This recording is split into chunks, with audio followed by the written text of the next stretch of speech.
Boas pessoal, daqui é o Blue, sejam muito bem-vindos a mais um vídeo. E hoje eu vou reagir aqui a um vídeo chamado A Gramática Portuguesa está ficando mais brasileira. Bora lá. Todos sabemos que as línguas se influenciam umas às outras. Por exemplo, se viste o meu vídeo sobre a história da língua portuguesa, sabes que, embora o português tenha nascido Sim, eu vi esse vídeo por acaso. ao longo da sua história foi sofrendo influência de línguas como o árabe e o tupi-guarani, entre outras. A forma mais comum de influência entre línguas são os empréstimos lexicais, ou seja, as palavras que uma língua adquire de outras línguas. Sim. Hoje em dia vemos esse tipo de situação um pouco por todo o mundo, com as palavras que vêm do inglês, os chamados anglicismos.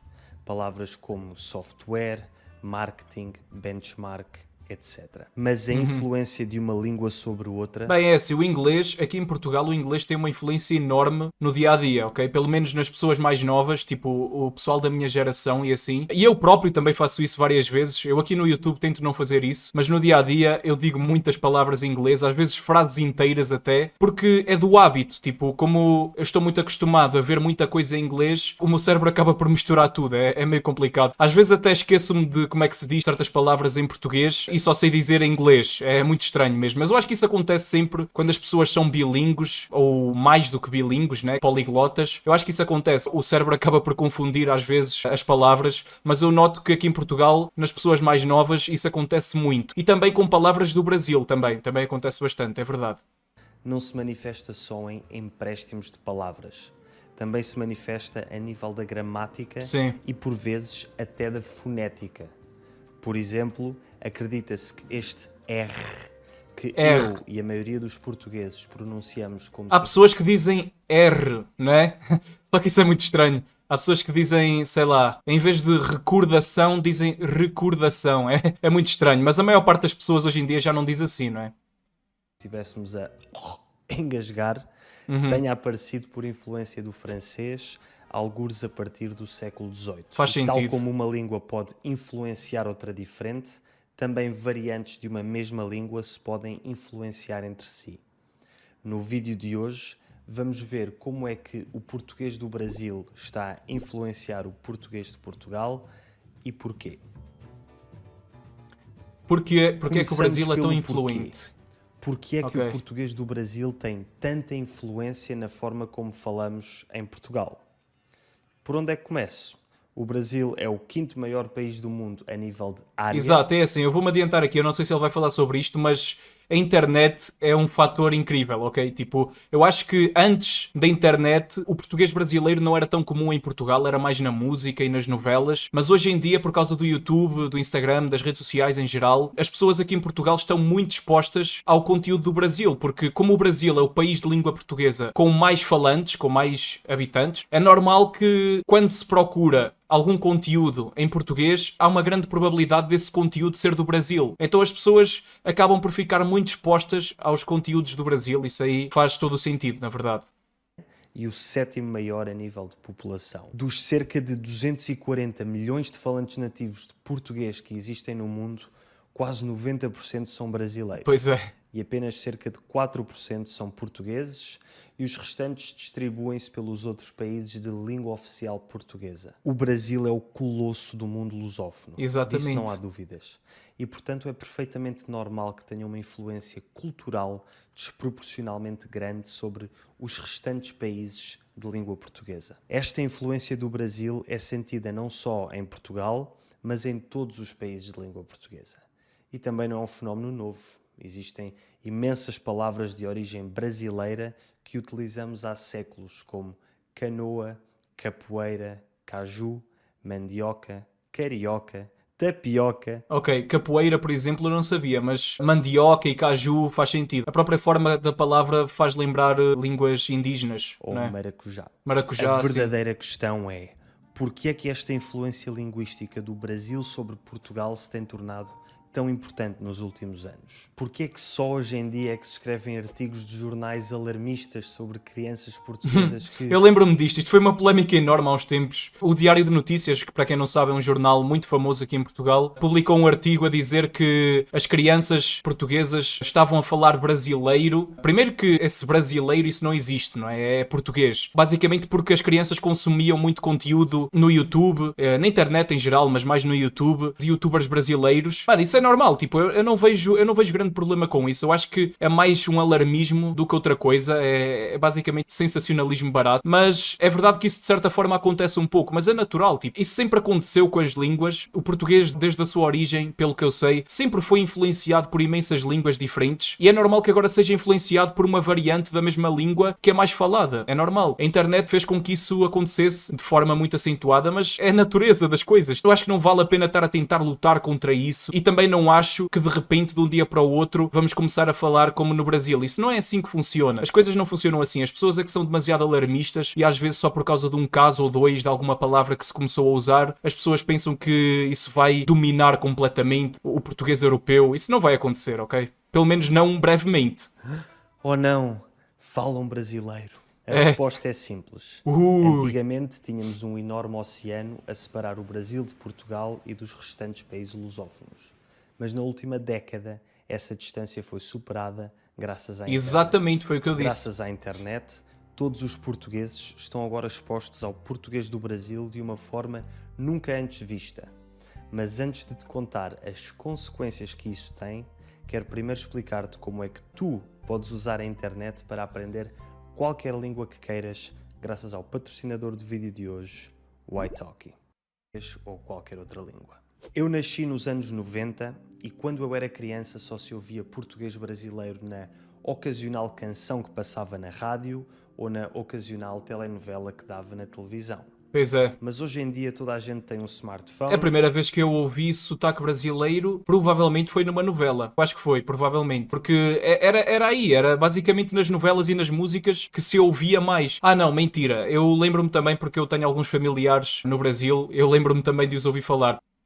E todos os jovens passam horas e horas em aplicações como o YouTube, TikTok e Instagram. Ao serem portugueses, estes jovens vão naturalmente ter tendência a consumir conteúdo online em português. Exato. E a esmagadora maioria do conteúdo em língua portuguesa que existe na internet é brasileiro. Ou seja, os jovens portugueses têm no seu dia-a-dia quase tanto contacto com o português do Brasil como aquele que têm com o português de Portugal. Quase como se fossem bilíngues destas duas variantes da língua. Isto faz com que seja natural que acabem por usar palavras, gramática e até pronúncia brasileira quando falam entre si. Pois é, isso acontece, isso é natural. É assim, no meu caso, eu sou um grande consumidor de YouTube, eu consumo muito YouTube mesmo. E sinceramente, eu acho que nem 10% daquilo que eu vejo no YouTube é português, é de Portugal. A maioria das coisas que eu vejo são dos Estados Unidos, do Reino Unido e assim. E logo a seguir é o Brasil, ok? Coisas mesmo daqui de Portugal é muito pouco, eu vejo muito pouca coisa, porque o nosso país também é pequeno e a variedade de conteúdos é reduzida. Existe muito pouco conteúdo em português de Portugal, daqui mesmo, enquanto que no Brasil já existe muito mais. E eu, como falo inglês e entendo inglês perfeitamente, em inglês ainda mais, não é? O inglês é tipo a língua da internet. Então, por causa disso, é normal que eu acabe por, de certa forma, às vezes fazer confusão na minha cabeça com certas palavras, tanto em inglês como em português do Brasil. Isso acontece. Pá, mas é natural, tipo, faz parte dos dias atuais. É assim, o que é que podemos fazer, não é? Aliás, o que podemos fazer é tentar incentivar as pessoas a fazer mais conteúdo aqui em Portugal. Mas é complicado porque o país é pequeno, ainda por cima é muito envelhecido, muita gente nem sequer usa a internet ainda. Portanto, não sei, é difícil. Ou seja, tanto é difícil para quem quer criar coisas, ou seja, quem se quiser focar no público português é muito difícil, porque existem muito poucas pessoas no YouTube. E também é difícil para quem é consumidor, para quem quer ver conteúdos, também é muito complicado de encontrar coisas em português de Portugal. Então as pessoas, como não existem conteúdos em Portugal, vão ver coisas do Brasil e para quem sabe inglês ou outra língua, vão ver coisas de outras línguas também. Pá, e é assim, é o que é. Mas esta influência não se limita às crianças. Hoje em dia, toda a gente passa horas e horas na internet e toda a gente em Portugal consome muito conteúdo brasileiro. Como tal, é normal ver muita gente nos seus 20, 30 e 40 a deixar escapar um ou outro brasileirismo nas suas conversas do dia-a-dia, mesmo até de forma intencional. A influência do português brasileiro. Já vimos porque é que o português brasileiro é tão omnipresente em Portugal. Mas como é que esta sua influência se manifesta? Como já disse, a manifestação mais evidente é a utilização de palavras e expressões brasileiras por parte de portugueses, sobretudo crianças e jovens. Como relatado pelo artigo do Diário de Notícias de 2021, hoje em dia é comum ouvir jovens portugueses usar palavras brasileiras quando falam com os seus amigos e referirem-se à relva como grama, ao autocarro como ônibus e até aos repousados como bala. A palavra risca é agora uma listra, o eletrodoméstico que conserva os alimentos... Mano, estas palavras que ele mostrou, esta da listra, eu acho que é a única que eu às vezes deixo escapar, ok? Às vezes em vez de dizer risca, digo listra. Isso aí eu já disse várias vezes. As outras não. Frigorífico, a geladeira, e quando os jovens se dirigem a alguém, esse alguém agora é um cara. Isto são exemplos de palavras comumente usadas no Brasil a serem adotadas em Portugal por crianças mais jovens e num contexto mais informal. Mas como eu já disse, este tipo de influência acontece a pessoas de todas as idades e não se limita à adoção de vocabulário. Também a gramática sofre alguma influência brasileira e por vezes há portugueses que dizem coisas como ir num lugar em vez de ir a ou para. Ok, isso aí eu não digo, ok? A mim soa muito estranho na minha cabeça dizer ir num lugar, não, é ir a um lugar. Mas eu já ouvi muita gente a dizer assim, é verdade. É verdade isto, lugar. Já ouvi. Sou grato em vez de estou grato. Ou estou isto aqui é capaz, eu sou capaz de já ter dito isto várias vezes. Também se sou começa grato, a perder um pouco a mesóclise, que é uma forma gramatical em que o pronome é colocado entre a raiz e a terminação do verbo quando este é conjugado no futuro e no condicional. Ou seja, formas verbais como dir-te-ia e ver-nos-emos são por vezes ditas... Este tipo de palavras, é assim, não são muito fáceis de aplicar no dia-a-dia. É mais fácil ir pela variante brasileira. Diria-te, ou te diria, e veremo-nos ou nos veremos. Pois é. Veremo-nos, eu já disse isto muitas vezes. Aliás, eu acho que digo mais assim do que ver-nos-emos. Isto aqui soa muito a palavra de literatura. Isto aqui é aquele tipo de palavras e expressões que só se vê em livros, quase. É muito difícil dizer isto no dia-a-dia. Não sei, parece que não soa bem. Aqui confesso eu acho que tem a ver com isso, tem a ver com a exposição. Nós ouvimos tanto os brasileiros a dizer de outra forma que depois essa forma já nos soa melhor do que a forma correta daqui, não é? Digamos assim. Isso acontece mesmo. Não sei se isto acontece por influência brasileira ou simplesmente por este tempo verbal ser complicado e, portanto, haver uma tendência a cair em desuso. Eu acho que é por ser complicado. Já aconteceu com as conjugações verbais na segunda pessoa do plural, o vós. O vós, é quase todo Portugal. Falo sobre isso. Já ninguém diz vós, a verdade é essa, já ninguém diz. Vídeo, se te interessar. E tal como o pronome pessoal vós caiu em desuso em Portugal, também os pronomes de complemento indireto lhe, lhes e vos são cada vez menos utilizados. Por exemplo, eu disse-lhe passa muitas vezes a eu disse a ela, ou então eu disse-lhes passa para eu disse a eles. Há quem, em vez de dizer comprei-vos uma prenda, diga comprei uma prenda para vocês. Sim, eu digo isto muitas vezes. Mas também uso o comprei-vos, também uso esse. Uso os dois, basicamente. Eu dou por mim muitas vezes a dizer com vocês em vez de convosco. Eu também digo muito isso. Porque soa melhor, eu não sei. Eu acho que tem a ver com uma certa complicação que o português de Portugal tem em algumas palavras e as pessoas acabam por dizer da forma mais fácil, que por acaso é a forma brasileira porque ouviram muitas vezes assim, não é? Teria a versão portuguesa. Por exemplo, vou viajar com vocês em vez de vou viajar convosco. E não podemos falar de gramática sem falar do gerúndio. Em Portugal, tirando em certas regiões específicas, como no Alentejo, Algarve e nas Ilhas, muito pouca gente usa o gerúndio depois do verbo estar. Aquilo que em inglês seria I'm doing, para nós é estou a fazer, enquanto que no Brasil é estou fazendo. No entanto, começa-se a ver cada vez mais pessoas usando a forma do gerúndio, sobretudo os jovens que seguem influencers brasileiros. Este gerúndio, que no século XIX se começou a perder em É assim, grande é parte... verdade, eu já ouvi pessoas a usar muito o gerúndio. Eu não consigo, ok? A mim soa muito mal, não consigo. Quando estou a falar português de Portugal normal, não consigo dizer assim. Eu não consigo dizer estou fazendo, soa-me estranho, não sei. Já tem a ver com o meu hábito, a forma como já me acostumei a falar, mas já ouvi pessoas a falar assim também.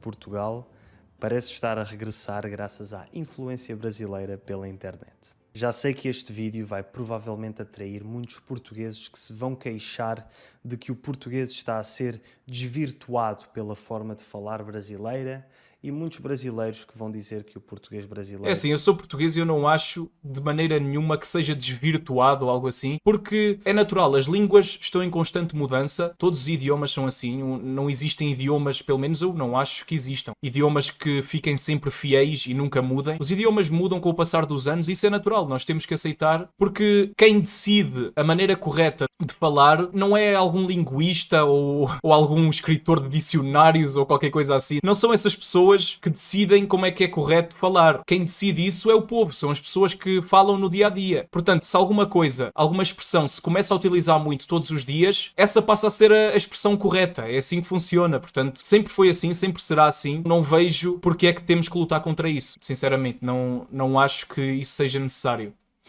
É a forma correta e melhorada da língua portuguesa. Na minha opinião, ambos estão errados. Nem é uma forma melhorada, nem é uma forma má da língua. É simplesmente mais uma forma. É só isso.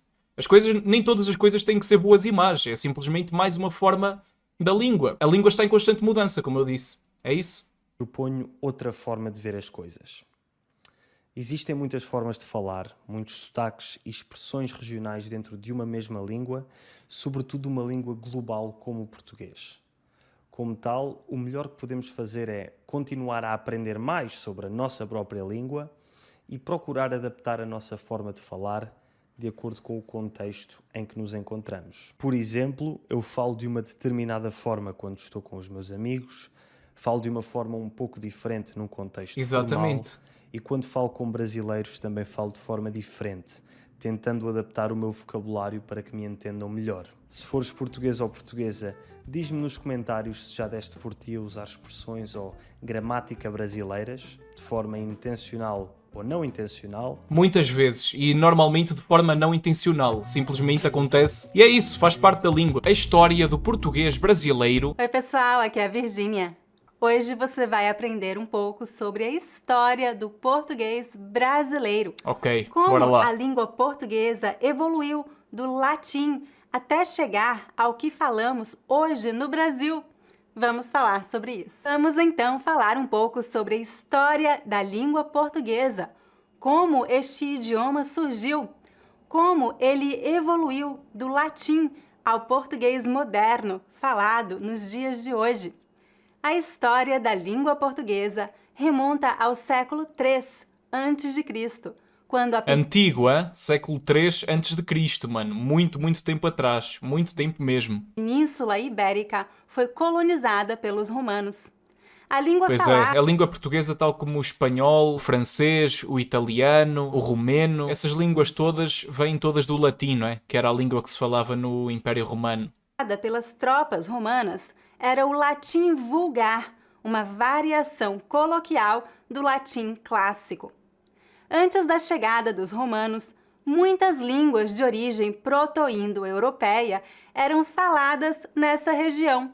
Ao longo dos séculos, o latim vulgar, com influência dessas outras línguas, deu origem a diversos dialetos que evoluíram e se transformaram em idiomas independentes, como é o caso do galego-português, que depois deu origem a duas línguas, o galego e o português. Pois é, mano. Depois da O galego é provavelmente a língua mais parecida com o português que existe. É verdade, eu já fui à Galiza, que é uma região da Espanha, onde se fala o galego, e as pessoas de lá, dá para entendê-las muito facilmente, mano. Muito mais facilmente do que entendemos uma pessoa que fala espanhol. E eles também entendem quem fala português muito facilmente. É verdade. queda do Império Romano, a Península Ibérica foi invadida por muitos outros povos. Essas invasões tiveram um forte impacto na língua falada na região, que foi incorporando influências linguísticas dos invasores. Pois é. Por exemplo, uma das línguas que mais influenciou a língua portuguesa foi o árabe, porque alguns povos árabes viveram na Península Ibérica. Eu já É verdade, fiz um mano. outro vídeo sobre... Eu aprendi sobre isto na escola, mano. Eu lembro-me disto, é verdade. A língua portuguesa foi muito influenciada pelo árabe. Praticamente todas as palavras que começam com AL, com AL, têm origem árabe. Praticamente todas, é verdade. Tipo, sei lá, algoritmo, algarismo, tudo o que começa com AL, ou pelo menos a maior parte das palavras que começam com AL, vem do árabe. É verdade. Sobre esse assunto, vou colocar o link na descrição do vídeo abaixo.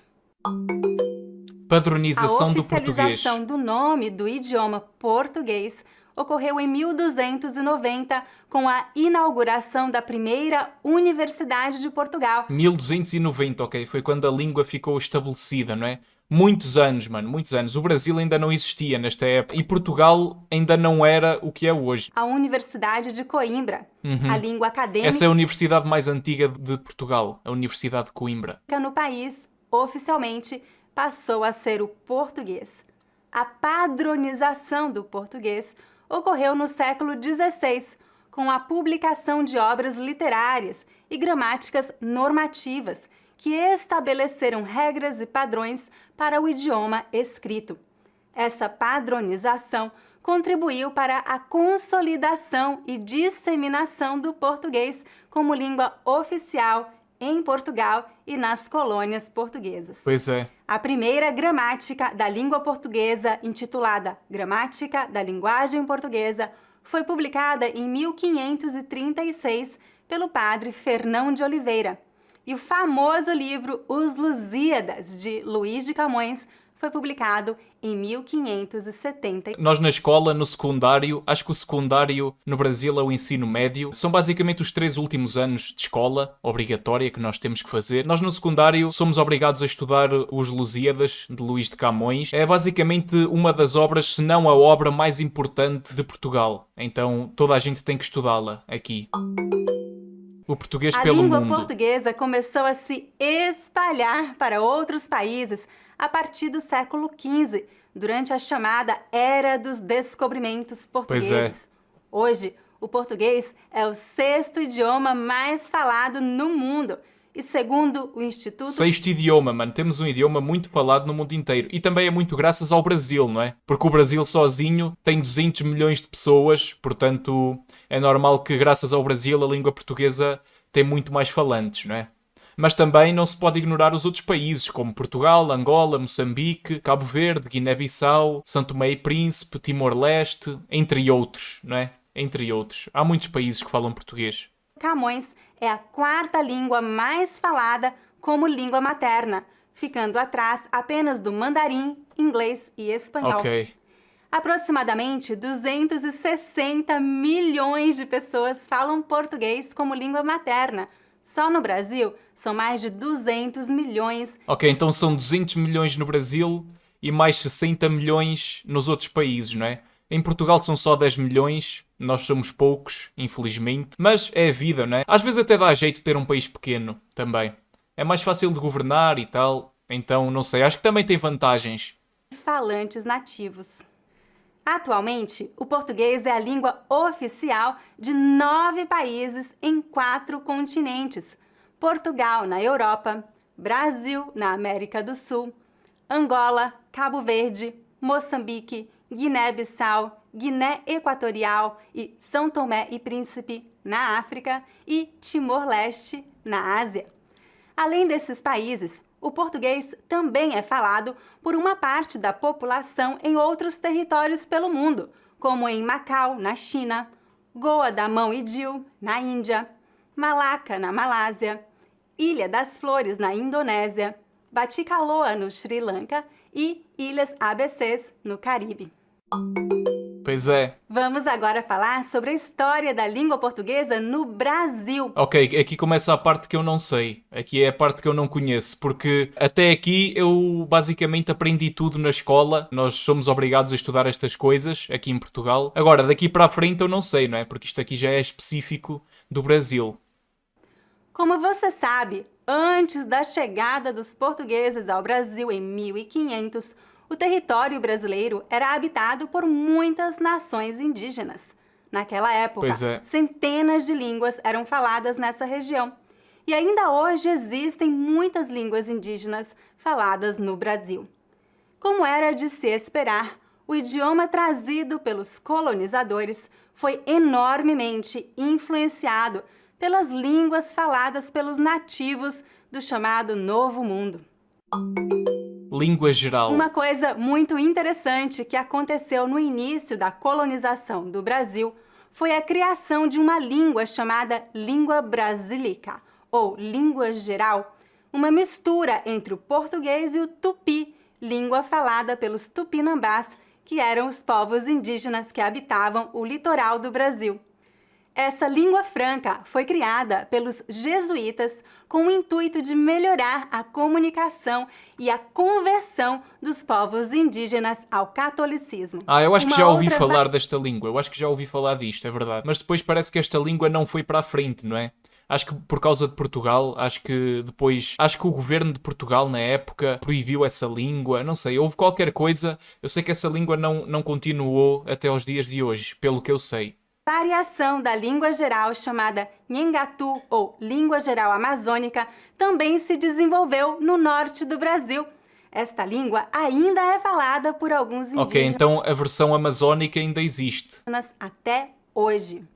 A língua geral foi adotada por colonos e nativos e se tornou o principal idioma falado no Brasil colônia por cerca de 2 séculos. 200 anos, até mano, durou muito tempo ainda. que, em meados do século XVIII, a coroa portuguesa proibiu o uso da língua geral no Brasil e impôs o uso da língua portuguesa. Ok. Como resultado, a língua geral e a maioria das línguas indígenas foram praticamente extintas no Brasil, mas a forte influência dessas línguas no português brasileiro moderno é inegável.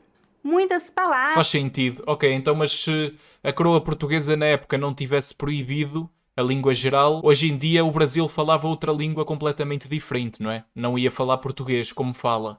Palavras de origem indígena foram incorporadas ao português brasileiro e são muito usadas no dia a dia, especialmente nomes de lugares, como as cidades Caraguatatuba e Pindamonhangaba. Pinhamonhangaba. Como é, mano? Como é que se diz isto? Pindamonhangaba. Aí, mano, esquece. O Brasil tem umas cidades com uns nomes muito estranhos. Eu não consigo dizer. A sério, é muito difícil. E nomes de plantas e animais, como tamanduá, capivara, cutia, cacau, tapioca, açaí, mandioca, entre muitos outros. Eu já fiz um outro vídeo sobre esse assunto. Vou colocar o link na descrição do vídeo abaixo. Influência africana E é no claro português. que, além da influência de línguas indígenas, o português brasileiro também foi fortemente influenciado por línguas africanas. É verdade, até o português europeu, o português que eu falo, não é? O português de Portugal também teve alguma influência das línguas africanas. Acho que o português do Brasil ainda deve ter tido mais, provavelmente. A partir de 1550, escravos africanos começaram a ser trazidos para o Brasil para trabalharem nas plantações de cana-de-açúcar e, mais tarde, nas minas de ouro. Durante mais de 300 anos, cerca de 4 milhões de africanos foram levados ao Brasil. Obviamente, essas pessoas falavam os seus idiomas nativos, principalmente línguas do grupo Banto, como Kikongo, Kimbundo e Umbundo. A presença significativa dos povos Banto desempenhou um papel fundamental na moldagem da língua portuguesa no Brasil, trazendo uma nova musicalidade, estrutura sintática e introduzindo centenas de novas palavras, como samba, capoeira, berimbau, fofoca, bagunça, muqueca e muitas outras. Eu já fiz um outro vídeo sobre esse assunto, vou colocar o link na descrição do vídeo abaixo. Novas influências Mais tarde, linguísticas. a partir do século XIX, o Brasil começou a receber imigrantes de diversas partes do mundo. Então, naturalmente, a nossa língua foi e continua sendo influenciada todos os dias por imigrantes. Com o passar do tempo, a língua portuguesa falada no Brasil foi se abrasileirando. Hoje, nossa língua abrange uma fascinante diversidade de sotaques, dialetos e regionalismos que variam consideravelmente de uma região para outra, graças às diferentes influências linguísticas que ocorreram em cada lugar. Faz sentido, não é? Faz todo o sentido. É verdade, basicamente acho que o português do Brasil foi-se modificando muito por causa das influências que teve, não é? Porque o Brasil é uma mistura muito grande de culturas e então essas influências foram-se misturando e criaram o português do Brasil, que se tornou muito diferente do português de Portugal, que por sua vez teve outras influências diferentes, não é? Isso é que faz a divisão entre uma língua e outra, não é? Uma língua teve influências e a outra teve outras influências e os sotaques, as variações, diferenciaram-se. Existem vários dialetos locais bem definidos, como o caipirês, o mineirês, o paulistês, o baianês e muitos outros. E alguns deles têm até dicionários próprios. Ok, isso eu não acredita? sabia. Não sabia que alguns dialetos do português brasileiro tinham dicionários próprios, mano. Obviamente, a língua portuguesa não evoluiu apenas no Brasil nos últimos séculos. A língua falada hoje em Portugal não é a mesma língua que foi levada ao Brasil em 1500. Claro, não é? É óbvio. Mas, como você deve imaginar, a língua portuguesa tem evoluído de forma diferente em cada país. Hoje em dia, a língua falada no Brasil é consideravelmente diferente da língua falada em Portugal. Eu acho que é por esta razão que em Portugal muitas pessoas denominam o idioma falado no Brasil como brasileiro. E alguns linguistas brasileiros também defendem que falamos brasileiro ou brasileirês. Brasileirês é engraçado, mano. É uma palavra Eu gosto de engraçada. chamar a nossa língua de português brasileiro porque eu acho que isso deixa claro que falamos uma variação da língua portuguesa. Mas eu não duvido que no futuro nossa língua se separe totalmente do português. Afinal, Talvez isso um dia aconteça, mas também não sei, porque por causa do fenómeno da internet e da globalização, eu acho que cada vez menos vamos ver variações dessas. Eu acho que a tendência vai ser para se aproximar e não para se distinguir. Não sei, mas isso é a minha opinião. Eu também não sei tudo e não sou especialista em línguas, portanto, quem souber mais sobre o assunto, se quiser comentar, dar aqui a opinião, estejam à vontade, ok? a história nos ensina que as línguas estão em constante alteração, Isso é verdade. evolução e atualização. Então, quem sabe? Bom, eu poderia passar horas falando sobre a evolução da língua portuguesa, mas eu vou parar por aqui. Eu não incluí muitos detalhes sobre a história do português neste vídeo, porque é um assunto longo e complexo. Se você quiser adicionar alguma informação, escreva um comentário. É isso, pessoal. E hoje vamos reagir aqui a 8 cidades no Brasil que falam outra língua. E é isso, pessoal. Nós estamos tão acostumados com a nossa língua portuguesa que nem dá para acreditar que no Brasil existem muitas cidades que falam outra língua totalmente diferente do português. É isso mesmo. Em algumas cidades do Brasil, 90% da população fala outra língua.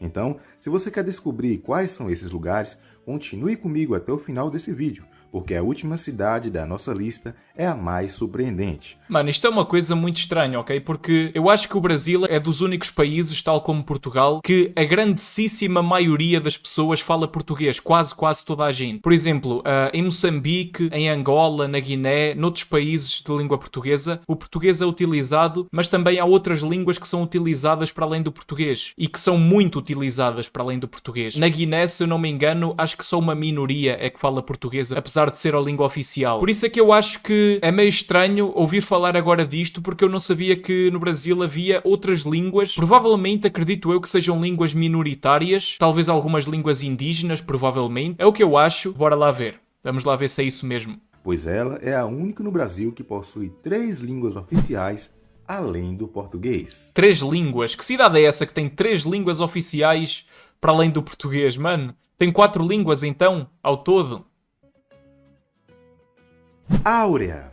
Áurea. Essa é uma pequena cidade no estado do Rio Grande do Sul que possui apenas 3.401 habitantes. Mano, nunca tinha ouvido falar de uma cidade chamada Áurea. Para mim, Áurea é nome de mulher, mano. Mas ok, é uma cidade muito pequena, portanto acho que é normal eu nunca ter ouvido falar.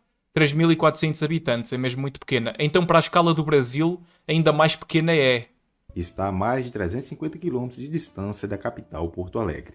Em 2022, ela adotou o polonês como a segunda língua oficial sério? da cidade. Inclusive, após essa Mas mudança, porque há assim tanta gente da Polónia nessa cidade? Aqui diz capital polonesa dos brasileiros. Ok. É porque mesmo pelo nome da cidade e tudo, não parece ser uma cidade muito ligada à Polónia. Não sei porque é que isso é assim. Deve ter uma grande quantidade de pessoas da Polónia. Talvez seja isso. De imigrantes. Não é? o idioma passou a ser inserido no currículo escolar do 6º ao 9º ano. Além disso, a cidade disponibiliza aulas de polonês durante a noite para os interessados em aprender. O principal motivo é que 90% dos habitantes são descendentes diretos de poloneses. 90%! Eia, mano! Este aqui podia fazer parte da Polónia. Então, 90% dos habitantes são descendentes de polacos ou de poloneses. Nós aqui em Portugal dizemos polacos, não dizemos poloneses. Mas é a mesma coisa, ok? Só muda a palavra, mas é a mesma coisa. Mas, a sério, 90% é uma quantidade muito grande, realmente. Eu não sei porque é que tanta gente da Polónia imigrou em massa para esta cidade, mano. Não sei, será que esta cidade tem alguma semelhança com o clima da Polónia ou algo assim? Talvez, né? Talvez. Não sei. Isto já sou eu aqui a criar teorias. Não sei se isso é mesmo assim ou não. Afinal, muitas famílias polonesas foram para lá em 1944, devido à Segunda Guerra Mundial. Ah, ok, faz sentido. Foi por causa da Segunda Guerra Mundial. Porque, como vocês sabem, não é? A Polónia foi invadida pela Alemanha na Segunda Guerra Mundial, então faz sentido. Eram refugiados, não é? Que fugiram para o Brasil. Em 7º lugar, Santa Maria de Jetibá. Com 46.523 habitantes, essa é uma cidade no estado do Espírito Santo que está a apenas 85 quilômetros de distância de Vitória, mas que preserva uma língua quase extinta no mundo, que é o pomerano.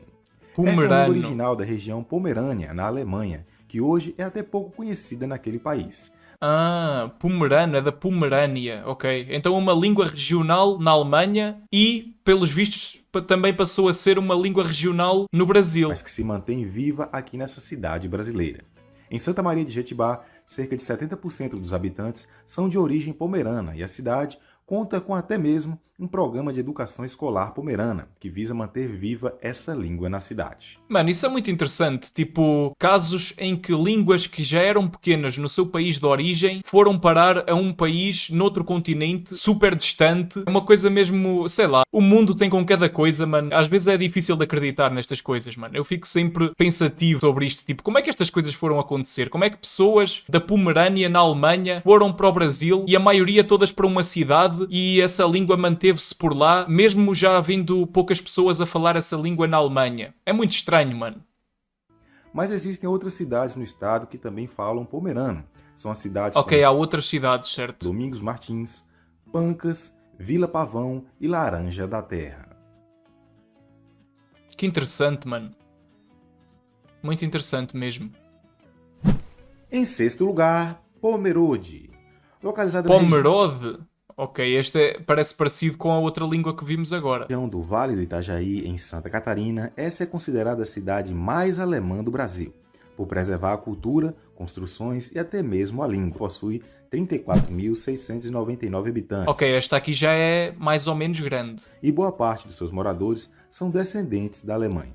Justamente por isso, por lá também existem muitas pessoas que falam a língua pomerana e o próprio alemão também, além do português. Portanto, se você quer sentir a sensação de estar em uma pequena cidade alemã sem sair do Brasil, vale a pena visitar Pomerode, porque até a língua vai ser totalmente diferente de outras cidades. Ah, ok, a cidade chama-se Pomerode porque a língua é o pomerano, não é? E porque há lá muitas pessoas da Pomerânia. Que interessante, mano. Muito, muito interessante mesmo. Estas coisas, a sério, eu não entendo como é que estas coisas acontecem. Brasileira. Pomerode. Ok. Em 5º lugar, Nova Petrópolis. Essa é uma linda cidade localizada na Serra Gaúcha que tem 28.579 habitantes e possui o alemão como a segunda língua oficial. O alemão. Ensino da língua alemã. Mano, porquê que há tantas línguas ligadas à Alemanha? Quer dizer, não são tantas, né? Até agora só vimos 2 ligadas à Alemanha, mas mesmo assim é uma coisa... Sei lá, mano, dá que pensar, tipo, porque é que existe tanta influência alemã no Brasil. Se vocês souberem e se conseguirem explicar de maneira fácil e simples, comentem aí, ok? Comentem aí em baixo e é isso. é oferecido na escola de rede municipal a partir da educação infantil e também está disponível em aulas pagas pela prefeitura. Inclusive, em 2022, alguns alunos da Nova Petrópolis obtiveram 100% de aprovação em preferência em língua alemã. O principal motivo da língua ser falada nessa cidade é que Nova Petrópolis foi colonizada por imigrantes alemães. Ok. E em quarto lugar temos Prudentópolis. Localizada no interior do Paraná, essa é uma pequena cidade com... Mano, esta cidade é muito... Mano, o nome é muito engraçado. O Brasil tem uns nomes de cidades muito engraçadas. Eu não sei, são coisas que aqui não existem, mano. Este estilo de nomes que acabam em polis ou em ópolis, aqui não existem. Prudentópolis, que coisa estranha. Mas é divertido, mano. É um nome engraçado. Cerca de 49 mil habitantes. Por lá, a segunda língua oficial é o ucraniano, que se tornou oficialmente em 2021 e que fez com que essa cidade seja a primeira cidade no Brasil. Pensei que tinha sido por causa da guerra na Ucrânia, mas se foi em 2021, foi antes, né? Porque a guerra na Ucrânia só começou em 22. A ter essa língua falada pelos seus moradores. O motivo é que cerca de 80% dos habitantes de Prudentópolis têm ascendência ucraniana. Uau! Takuru. Com Takuru. 10.749 habitantes, essa é uma pequena cidade localizada no estado do Mato Grosso do Sul, que adotou oficialmente em 2010 a língua Guarani como oficial. Ah, ok. Esta aqui foi o que eu disse no início do vídeo. Eu desconfiava que algumas destas línguas seriam línguas indígenas e, pelo que eu sei, o Guarani é uma língua indígena, né? Dos nativos americanos. Essa é uma língua indígena e essa cidade foi a segunda no Brasil a adotar esse tipo de língua como oficial.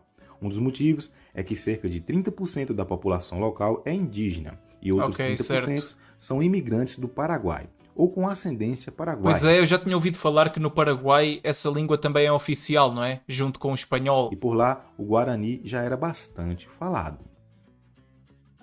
E em segundo lugar, Bento Gonçalves. Bento Gonçalves. Também localizada na Serra Gaúcha, essa é uma das cidades mais... Por que é que as cidades no Brasil têm nomes de pessoas? Eu não sei, mano, eu não entendo. Bento Gonçalves. Isso parece o nome de alguém.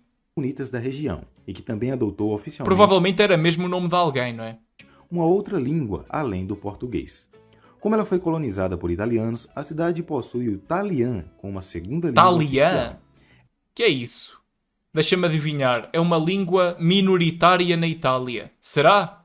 Essa é uma língua que chegou ao Brasil há cerca de 150 anos e desde a época passou a ser considerada a língua exclusiva dos ítalos brasileiros. Ítalos. Dessa forma, em 2014, o governo federal reconheceu o talian como patrimônio cultural no Brasil. E durante esse período... Mano, eu não fazia a mínima ideia que existiam estas línguas. Algumas, tipo o Guarani, eu já tinha ouvido falar, mas estas aqui, tipo o Pomerano e o Talian, mano, eu nunca tinha ouvido falar disto. E a cena é que estas línguas são europeias, não é? E eu não conhecia, nunca tinha ouvido falar mesmo. Diversos municípios gaúchos passaram a reconhecer a língua como oficial em sua cidade. Outra cidade conhecida que também tem o talian como a segunda língua oficial é a cidade de Farroupilha, que fica próximo de Bento Gonçalves. Olha que comboio tão bonito. E em primeiro lugar, São Gabriel da Cachoeira. Essa é uma cidade localizada no estado do Amazonas e que é muito difícil de se chegar, pois a única forma de chegar até lá é por avião ou barco. Inclusive... Ok, deve ser por estar muito isolada no meio da floresta, não é? Deve ser difícil construir estradas, deve ser difícil e muito caro, não é? Construir estradas no meio do mato, no meio da floresta. Por estar a mais de 850 km de distância de Manaus, uma viagem de barco até lá pode durar até 4 dias. A cidade conta com uma população de 51.921 habitantes e foi a primeira... Mas ainda tem bastante gente, 51 mil pessoas. Brasil a ter outras línguas como oficiais, além do português. Por lá se fala principalmente as línguas Baniwa, Nhengatu e Tucano. Baniwa, Nhengatu e Tucano. Tucano, que também é um pássaro, não é? São aqueles pássaros que têm um bico enorme. Os tucanos são provavelmente os pássaros mais engraçados que eu conheço, mano. São muito bonitos. Bonitos e engraçados ao mesmo tempo. Eu não sei, eu sempre achei esses animais fascinantes. E eu sei que são nativos do Brasil. Há em outros países também, pelo que eu sei, mas no Brasil também são nativos. É uma pena que aqui não haja tucanos, pelo menos não selvagens, não é? Só existe no jardim zoológico. Pode ser que você nunca ouviu falar dessas línguas, porque elas são indígenas. Afinal, cerca de 90% da população dessa cidade é de índios e descendentes. Faz sentido, porque é na região da Amazônia, não é? Por lá são faladas outras 20 línguas aproximadamente, mas apenas essas 3 foram oficializadas, estão presentes em placas públicas pela cidade. Inclusive, por conta da oficialização das línguas, ela foi a primeira cidade brasileira a eleger prefeito e vice-prefeito indígenas. Ok. Bom, pessoal, esse foi o vídeo de hoje. Espero que vocês tenham gostado. Agora, Mano, muito interessante, a sério. Vou reagir aqui a um vídeo chamado Dialetos Portugueses do Uruguai. Fala, mundo, tudo certo? Eu sou o Randall Bergamasco e seja muito bem-vindo ao canal Mundano. Galera, vamos trazer hoje para vocês mais uma pauta que foi recomendada nos comentários. Aliás, surgiram pautas, a gente vê quando ela é viável, quando ela é interessante. Nesse caso, inclusive, era um assunto que eu nem sabia. Eu fui pesquisar sobre, eu olhei. Realmente dá para fazer um vídeo sobre isso. Você sabia que no Uruguai também se fala uma variante do português? Ou não? Ou sim? E é justamente sobre isso que falaremos nesse vídeo, sobre os dialetos portugueses do Uruguai. Vamos lá, mas antes, roda a vinheta. Então, no Uruguai fala-se português. Mano, eu sempre pensei que o Uruguai era um país de língua espanhola, e tanto quanto sei, é mesmo. Mas, pelos vistos, também se fala português. Provavelmente por causa do Brasil, né? Para começar, aquele raio-x maroto, esperto do país que a gente vai falar. Então, estamos falando sobre a República Oriental do Uruguai. É o segundo menor país da América do Sul, fica só atrás do Suriname. O Uruguai é um pouco menor que o estado brasileiro do Paraná e ele está subdividido em 19 departamentos, que equivale mais ou menos a nossos estados do Brasil, tá? E o Uruguai abriga 3,5 milhões de habitantes. A capital Tem mesmo muito poucas pessoas. Aliás, até para Portugal, que é o meu país, não é? Que é um país que não é muito grande, mas mesmo assim, em comparação com Portugal, é um país muito pequeno. Portugal tem 10 milhões de habitantes, o Uruguai só tem 3. É muito pouca gente. é Montevidéu, com 2 milhões de habitantes, ou seja, 55% dos uruguaios estão na área metropolitana da sua capital. E o Uruguai é uma república presidencialista. O mandato do presidente dura 5 anos, sem possibilidade de reeleição imediata. E desde 2020 ele é presidido pelo Luiz Lacalle Pou. A língua oficial é o espanhol e a moeda utilizada no Uruguai é o peso uruguaio. E Uruguai vem da língua tupi e significa Rio dos Pássaros Pintados. Vamos lá, história resumida do Uruguai. Vamos colocar num bloco só, rapidinho, que isso aqui vai ser importante para embasar justamente o tema desse episódio. O território uruguaio ele já era habitado ali por ameríndios, quando os espanhóis desembarcaram por lá em 1516. E sob forte resistência dos nativos, tá, gente? E, historicamente, o Uruguai ele se tornou uma zona de discórdia entre o Império Português e o Império Espanhol. E ambos fundaram vários assentamentos para justamente legitimar. Eu não sabia que Portugal tinha tentado ficar com o Uruguai, eu não sabia disso. Tá? A tomada, a posse dessas terras. E um fato importante, o atual norte do Uruguai, tá, gente? Ela era, digamos assim, uma terra de ninguém, ou seja, não era muito bem definido quem era dono dali, tá? E os primeiros núcleos foram de colonos portugueses, que falavam português, mas já com bastante influência do espanhol e das línguas nativas. Guarde isso, tá? E entre 1825 e 1828, o Império Brasileiro e as Províncias Unidas do Rio da Prata, que é a atual Argentina, eles travaram uma guerra aí pela posse da província Cisplatina, tá? Que era uma província brasileira e tinha esse nome, Cisplatina. Só que o desfecho dessa história é interessante porque nenhum dos dois lados conseguiu o seu objetivo, que era tomar o local. Muito pelo contrário, surgiu um terceiro país, que é justamente o Uruguai hoje. E o Uruguai, ainda no século XIX, passou por uma guerra civil. No século XX, ela também teve aí um período ditatorial de 73 até 1985. E aí sim, quando os civis voltam a governar o Uruguai. Okay. Agora vamos falar sobre o espanhol uruguaio. Lembrando que o espanhol ele é oficial no país, língua oficial é uma língua definida na Constituição. Então a Constituição define qual é a língua oficial, no caso do Uruguai, é o espanhol. E a variante falada por lá, ela é conhecida como espanhol rioplatense, que ela também é falada na Argentina.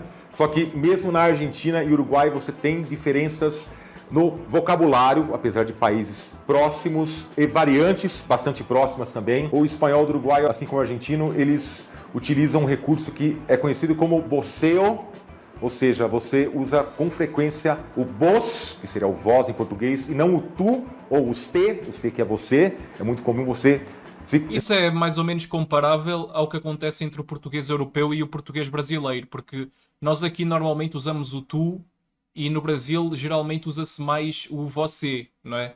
Isso é uma coisa muito interessante, na verdade. Preferir a vos, ao invés de você dizer tu eres, eles dizem vos sos, ou vos tenés, em vez de tu tienes, e além do voceu ou voseu. Isso é quase a mesma coisa que entre o português brasileiro e o português de Portugal, exatamente. Normalmente no Brasil as pessoas dizem você tem e em Portugal nós dizemos tu tens. Ou seja, também existe uma semelhança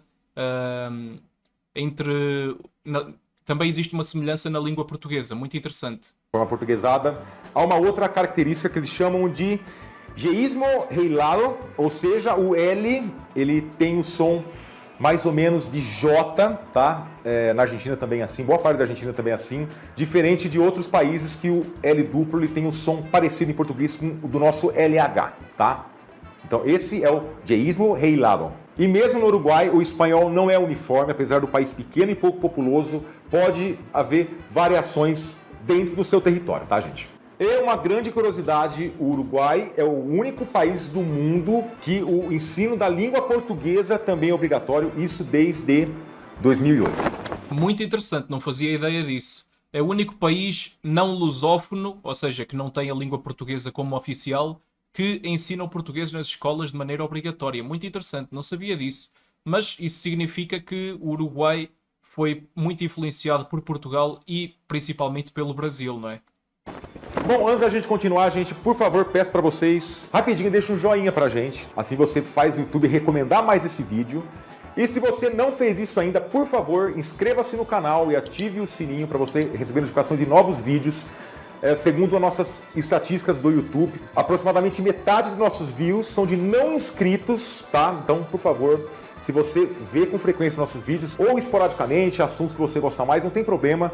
Se inscreve e ative o sininho, porque você vai receber notificações de novos vídeos e você escolhe se você quer assistir ou não, tá? Mas faça isso. Já fez isso? Agora sim. Vamos continuar o vídeo. Agora sim, falaremos sobre o português uruguaio. Nos meios acadêmicos, gente, essa variante ela é conhecida como DPU, que são os dialetos portugueses do Uruguai. Dialetos portugueses do Uruguai, não fazia ideia que isso existia. E de maneira pejorativa é conhecido como portunhol. E segundo... isso é a mesma coisa que nós fazemos na Espanha. Ou seja, aqui em Portugal, quando eu vou à Espanha, eu normalmente falo portunhol, que é... Basicamente eu falo português com sotaque espanhol para ser mais fácil os espanhóis entenderem o que eu digo.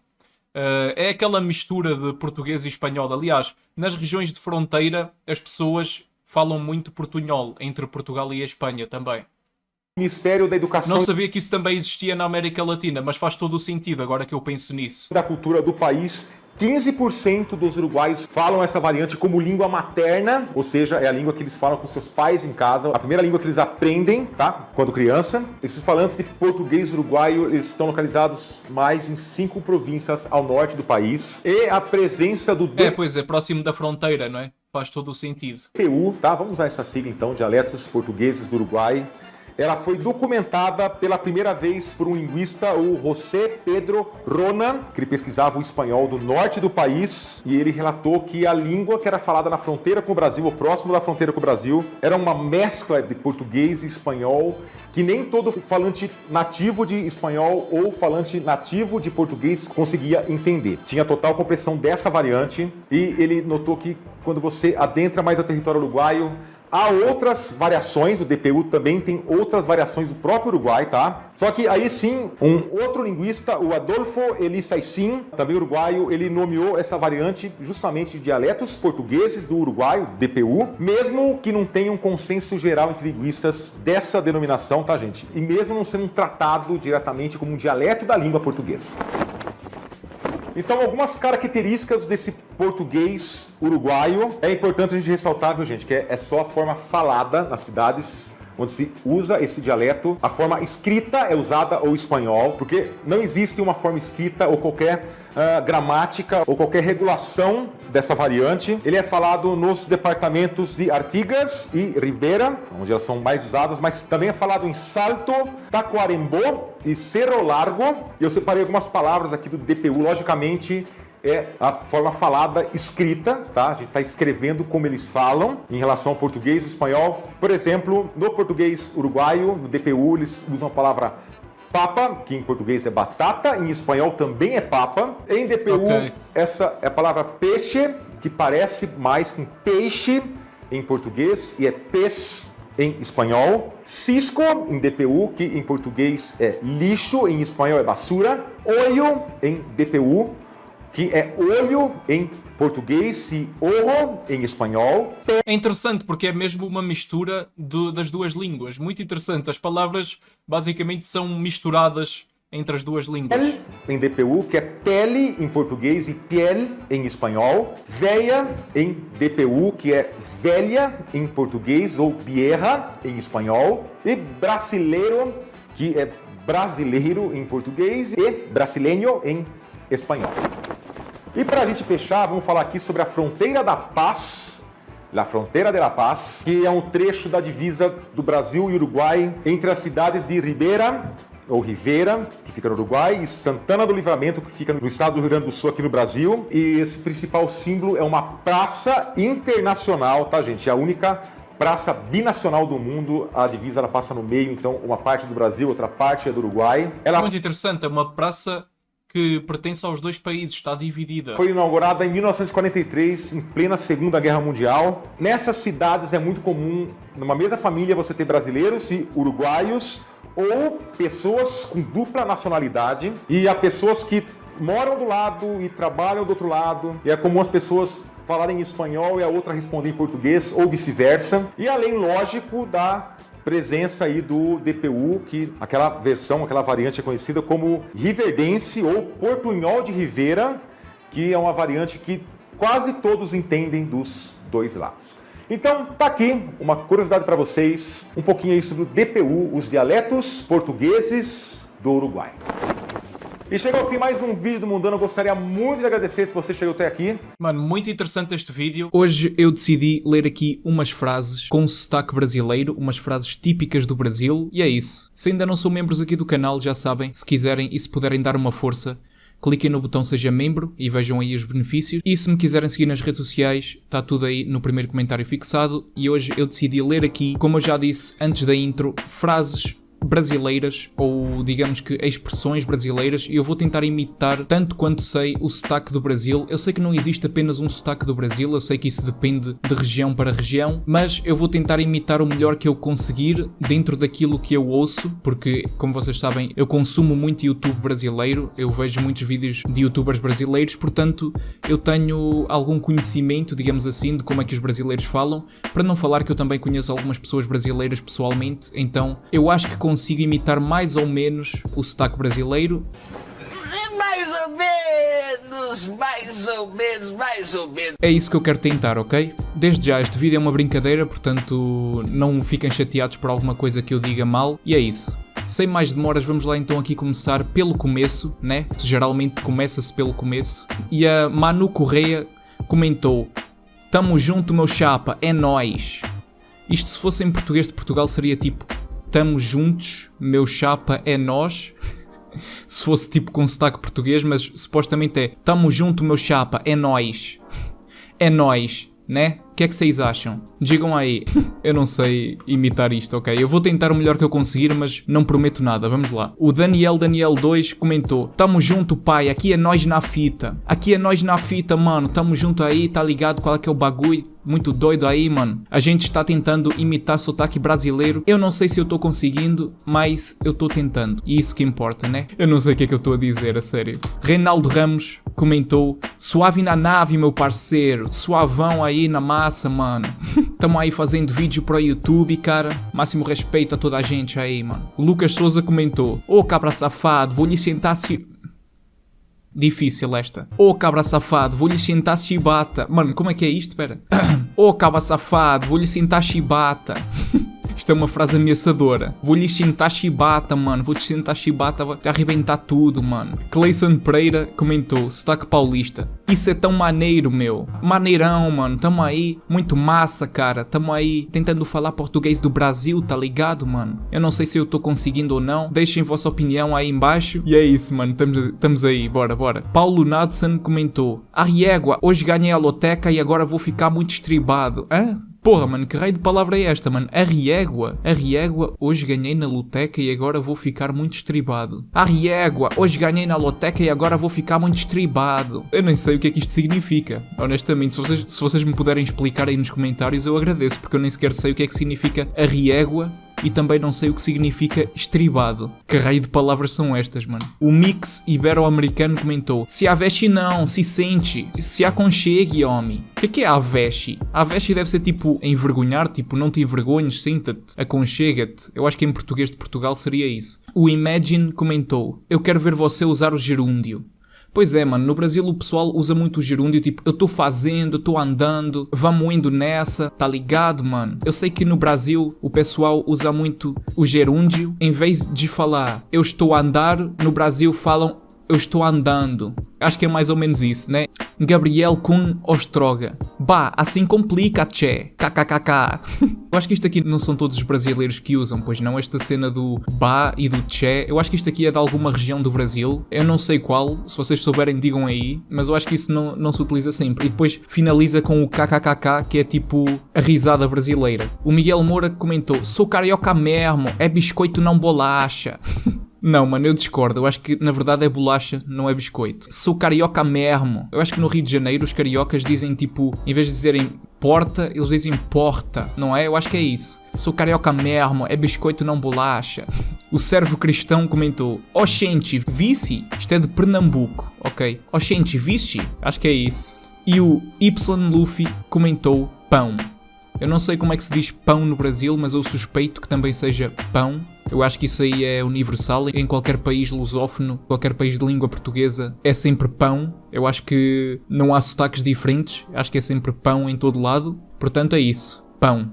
E chegamos ao fim, parece que não temos mais. Eu não sei que raio de vídeo foi este, honestamente. Eu tive esta ideia do nada e resolvi fazer este vídeo. Eu não sei se isto vai ficar bom, eu não sei se vocês vão ter interesse em ver isto. Mas se vocês gostarem e quiserem, sei lá, uma segunda parte ou algo assim, comentem aí e deixem um like e eu posso fazer, como é óbvio, posso trazer aqui. Espero que vocês tenham gostado, ok? Foi uma tentativa claramente falhada de tentar imitar o sotaque brasileiro ou o português do Brasil, digamos assim. Apesar de eu consumir muito conteúdo do Brasil, de falar com pessoas brasileiras, para mim é sempre meio complicado. Eu dou o meu melhor, mas... enfim, não sei se fica muito natural. Digam aí o que é que vocês acharam, pessoal. A maior parte do pessoal é do Brasil, portanto, digam aí o que é que vocês acharam. Acharam que ficou bom? Acharam que não? Enfim, é isso que eu quero saber. Então, acho que é isso, né? E hoje vou reagir aqui a um vídeo chamado O Português Brasileiro é uma Língua Própria? Sejam bem-vindos ao Movimento 140.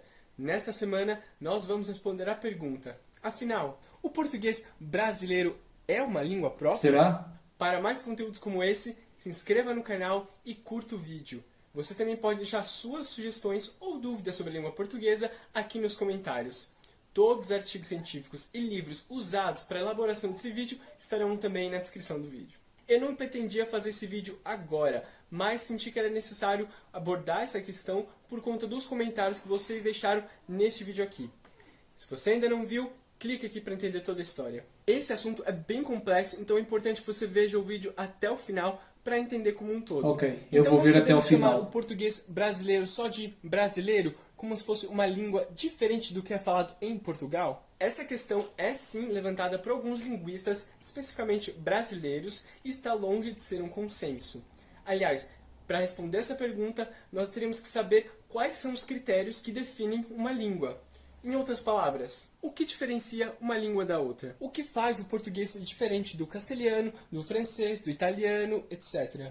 Algumas pessoas podem pensar que basta ter a intercompreensão, ou seja, que os falantes entendam o que os outros falantes falam dentro de uma comunidade linguística. Exato, isso aí eu acho que não é bem verdade, porque, por exemplo, eu entendo quase tudo o que os espanhóis dizem, mas eu não consigo falar espanhol. Ou seja, eu acho que há uma diferença entre o facto de nós conseguirmos compreender aquilo que as pessoas dizem e o facto de ser a mesma língua. Isso é verdade, ok? Isso aí tem razão, porque intercompreensão não é o único requisito, né? Porque se fosse assim, o português e o espanhol seriam apenas uma língua, porque as pessoas que falam espanhol, eu consigo entendê-las, quase tudo, tirando com exceção de algumas palavras, mas a grande maioria das coisas que os falantes de espanhol dizem, eu consigo entender. E isso não faz com que o português e o espanhol sejam a mesma língua, porque, por exemplo, eu não sou capaz de falar espanhol. Ou seja, eu acho que isso também não é bem assim, não é? E apesar da intercompreensão estar presente em todas as comunidades linguísticas, ela não é suficiente para distinguir uma língua da outra. Eu vou usar muitas vezes o espanhol ou castelhano como exemplo, porque ele é bem didático. E eu acho que ninguém questiona se o português e o espanhol são a mesma língua. A maior parte claramente não são. Dos falantes nativos de língua portuguesa conseguem ler um texto em espanhol ou ouvir uma fala mais lenta e entender praticamente tudo que é falado. E isso acontece com muitas outras línguas românicas, como, por exemplo, o italiano. Mas e as palavras? É verdade. Também eu já ouvi italianos a falar e eu entendo quase tudo o que eles dizem. Claro que há sempre algumas palavras e algumas expressões que não têm nada a ver com a língua portuguesa e eu fico meio à toa, não percebo muito bem, mas há muita coisa que dá para entender, sim. E isso não faz com que o português e o italiano sejam a mesma língua. Isso é verdade, sim.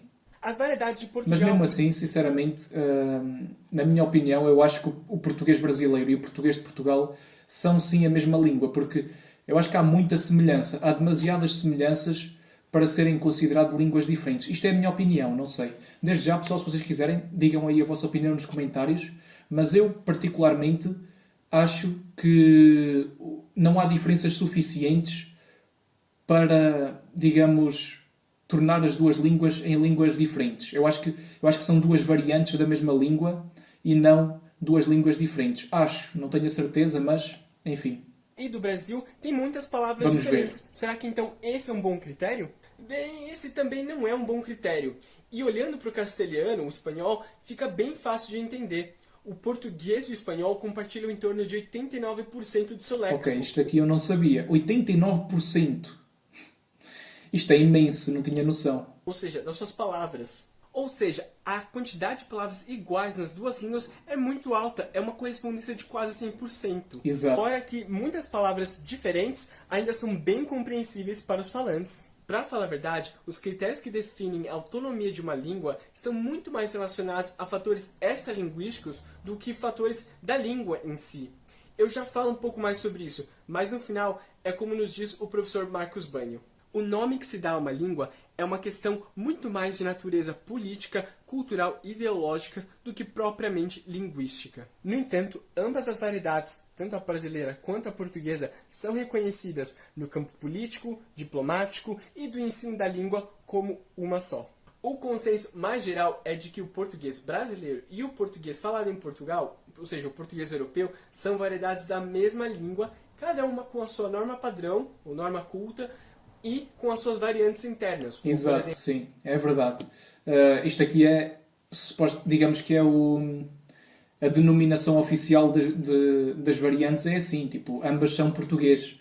Simplesmente existe o português europeu, existe o português brasileiro. Também existem variantes africanas, por exemplo. Por exemplo, o português europeu falado nas ilhas, como o português brasileiro falado no Nordeste. E quais são os argumentos a favor dessa ideia? Os linguistas que defendem essa ideia dizem que, apesar das variedades terem muitas diferenças e particularidades, elas não se distanciaram o suficiente para serem duas línguas separadas. Exato. E muito desse argumento se baseia principalmente nos sons da língua. Na verdade, a única coisa que varia é o som, porque apesar deles soarem diferente, eles passam o mesmo significado. Segundo o linguista francês Paul Tessier, o conservadorismo do português brasileiro em relação às vogais átonas, que preservou a forma do século XVI, é um dos pontos que mais o distinguem hoje do português europeu.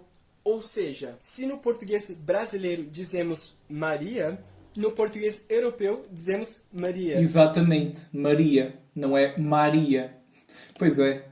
com A fechado, já que ele não está na sílaba tônica. Mas isso faz alguma diferença na prática? O que torna difícil para os linguistas em geral aceitarem que são duas línguas diferentes é o fato de que tanto o português brasileiro quanto o português europeu partilham o mesmo sistema fonológico. Vamos olhar para a palavra carro. Aqui não importa como ela está escrita, vamos prestar atenção só no som.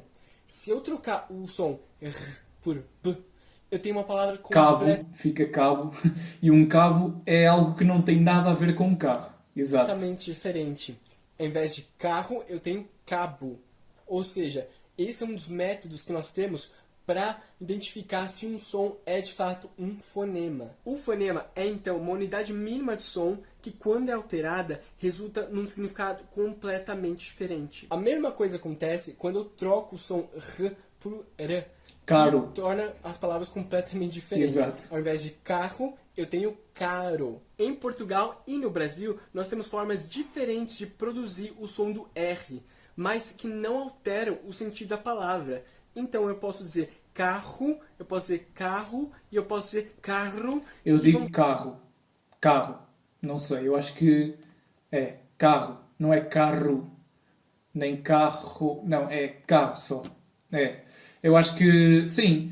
E, aliás, nesta palavra, eu acho que a maioria dos brasileiros dizem da mesma forma que os portugueses. Eu acho, não sei. Não ser a mesma palavra. Apesar de serem sons diferentes, o significado ainda é o mesmo. E é por isso que nós podemos dizer que as duas variedades partilham o mesmo sistema fonológico. Elas podem articular alguns sons de forma diferente, mas eles significam as mesmas coisas nos mesmos contextos. É como a diferença entre dizer tia e tia, ou dizer dia e dia. Quanto aos argumentos a favor da separação de duas línguas, eles são diversos. Eu poderia passar horas apontando em quais aspectos morfológicos ou sintáticos as variedades diferem. Porém, para este vídeo, eu só quero abordar alguns tipos de análise que podem legitimar, para alguns linguistas, a autonomia do português brasileiro como língua. Um exemplo muito claro é o uso do pronome nominativo no lugar do clítico. Por exemplo, no português europeu dizemos: a Paula está vindo, eu já a chamei. Na verdade seria: a Paula está a vir, ou a Paula vem aí. Porque aqui em Portugal nós normalmente não utilizamos o gerúndio, mas eu percebi o exemplo. Ou seja, eu já a chamei. Exato. No português brasileiro oral, quase sempre dizemos: a Paula já está vindo, eu já chamei ela. Eu já chamei ela, exato. Aqui nós não dizemos assim, nós dizemos: eu já a chamei. Exato. Além disso, isso nós é temos verdade. também o caso clássico da ênclise da próclise. O português brasileiro caminha para ser uma língua praticamente proclítica. Ou seja, no português europeu, nós dizemos algo como dá-me um cigarro, dá-me ame-te. um cigarro. Já sim. no português Amo-te. brasileiro, nós dizemos praticamente sempre me dá um cigarro. Me dá um cigarro, te amo. Pois é, é verdade. Te amo. Além desses casos, nós temos ainda a mesóclise, que está presente no português europeu, Amar-te-ei mas para todo jamais sempre. aparece na realidade do português brasileiro. Apesar É dos verdade, eu casos nunca ouvi um brasileiro a dizer amar-te-ei. Eu acho que eles diriam te amarei, talvez. gramáticos escolares. No máximo, vemos esse tipo de construção na boca de algum vice-presidente ou em Derrotá-lo-iam. alguma obra de autores literários. Esses são alguns dos poucos exemplos de como a sintaxe do português brasileiro é diferente. Quando eu digo sintaxe, eu penso numa análise em que as palavras são elementos da frase, nós pensamos nas relações de subordinação, de concordância e de ordem. E parece que essas mudanças são muito simples, né? Parece que são poucas mudanças, poucas diferenças, mas elas têm um impacto profundo na estruturação da língua. Mas então, o que nós vamos fazer com essa situação? Temos mudanças profundas de estrutura, mas mantemos características fundamentais em comum. Como eu já disse antes, considerar uma variedade como uma língua autônoma é uma questão política, ideológica e cultural. A pergunta, na verdade, deveria ser: qual é o objetivo dessa política ou dessa ideologia? Exato. Eu acho que, digamos que, imaginem, continuar a chamar, digamos, a variante brasileira, continuar a chamá-la de português, de certa forma, é uma maneira de, digamos, como é que eu hei de dizer? Tipo, ou seja, é uma forma de inserir o Brasil num grupo de países que partilham o mesmo idioma. Ou seja, por exemplo, o Brasil pertence à comunidade dos países de língua portuguesa, que é a CPLP. Por exemplo, se no Brasil, em vez de se falar português, se falasse brasileiro, o Brasil já não pertenceria à CPLP. Ou seja, digamos que ter uma língua partilhada por outros países, eu acho que é uma forma de conseguir melhores relações com alguns países. Eu diria que é por aí. E o mesmo acontece com os países africanos, por exemplo, Angola, Moçambique, são países que têm como língua oficial o português. Se em vez de Angola ter o português tivesse o angolano, por exemplo, como língua oficial, talvez, apesar de se calhar ajudar a reforçar de certa forma a identidade nacional, prejudicaria em termos internacionais, digamos assim, porque ter uma língua partilhada por muitos outros países é benéfico para todos esses países. É uma forma de facilitar o intercâmbio de cultura, o intercâmbio de pessoas, facilitar a imigração. Todo esse tipo de coisas é muito facilitado graças a este tipo de alianças que se formaram a partir da língua. Por exemplo, os cidadãos dos países da CPLP têm muito mais facilidade em viajar de uns países para os outros do que viajar para outro país de outra língua qualquer. Por exemplo, isso aí é uma vantagem tanto para o Brasil como para todos os outros países, incluindo para Portugal. Isso aí provavelmente é a principal razão pela qual o governo brasileiro decidiu continuar a chamar a língua que se fala no Brasil, continuar a chamá-la como português.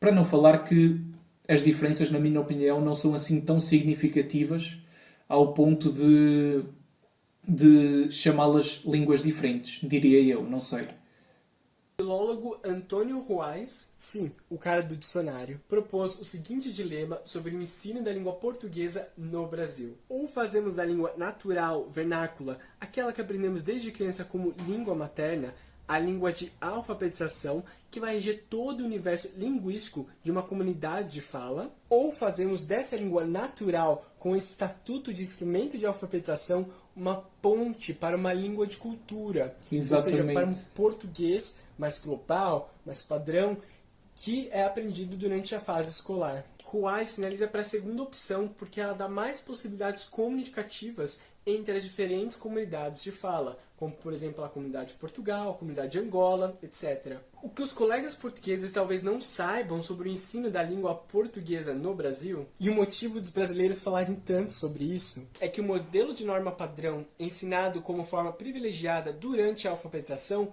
mantém modelos muito mais próximos da variedade de Portugal, que são muito distantes da realidade do que se fala dentro do português brasileiro, gerando uma desconexão entre o que a pessoa aprende como língua materna e o que ela é ensinada como língua portuguesa.